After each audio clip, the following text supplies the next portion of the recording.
All right. What is Israel's greatest strengths? What do you see as Israel's greatest strengths? His kickboxing. His kickboxing, his timing, his fight experience, his fight IQ due to that experience.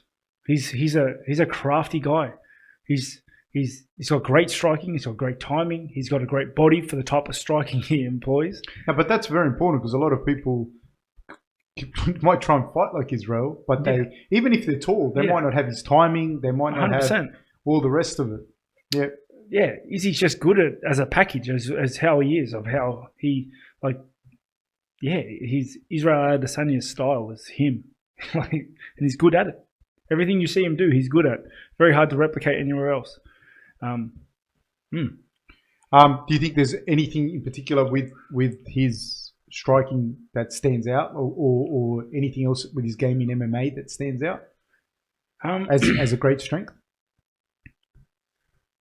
He's a tall fighter, and he fights well at it. Like he's a very good tall fighter.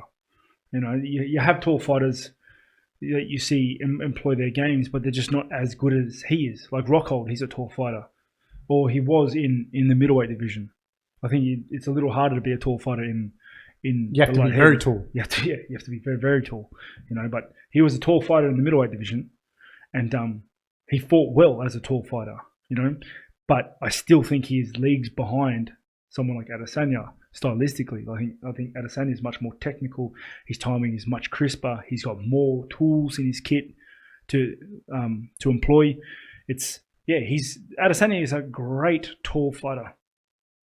What do you think, Eli? What's Adesanya's greatest strengths? Kickboxing, wouldn't it be?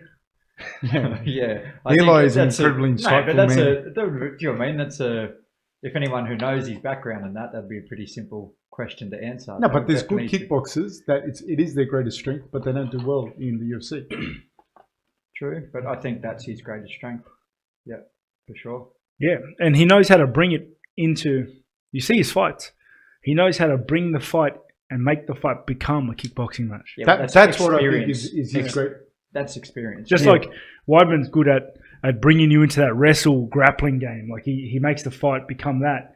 There are just certain guys that can do that. Like Adesanya. Romero does that as well. Where it's into his pace. Yeah, it's pacing. It's the rhythm. It's the beats of the fight. And yeah, Adesanya is very good at that. Very crafty at doing that. Because I think that's his greatest strength, to be honest, is his ability to draw you into that game. His ability, and then I honestly think his grappling, and that is very underrated. In that people don't understand that. They don't understand that you can't just take him down, and you can't. And if you engage with him on his terms, he might have close fights, he might have not good fights, but he's going to get the better of it unless you can match that. You know what I mean? And that's I think his greatest strength. What's your favorite anime?